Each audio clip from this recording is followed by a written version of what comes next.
শিক্ষিত নামেও অশিক্ষিত মানুষ। বাস্তব অর্থে এরা কুকুরের সাথে তুলনা করলেও ভুল হবে এদেরকে। আমরা বাংলাদেশ কাদের হাতে জিতবে?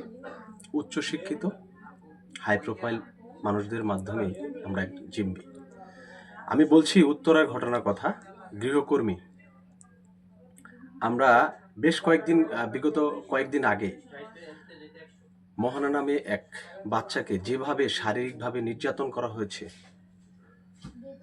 সর্বোচ্চ পর্যায়ে নির্যাতন করা হয়েছে। কে? উনি হচ্ছে বিমান বাংলাদেশ এয়ারলাইন্সের এমডি, তার স্ত্রী সহকারে তারা।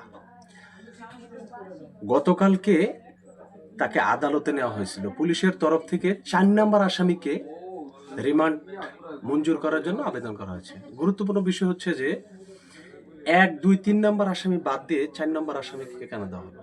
অর্থাৎ এখানে সেটেলমেন্ট হয়ে গেছে পুলিশ আদালত। কারো কোনো বিবেক বলতে কিছু নেই। কার কাছে বিচার চাইবে? বিচার চাওয়ার সুযোগ নাই। এজন্য বললাম, এদের সাথে পশুর সাথেও যদি তুলনা করেন, পশুকে ছোট করা হবে। এদের ধারায় কি বাংলাদেশে দুর্নীতিমুক্ত হবে?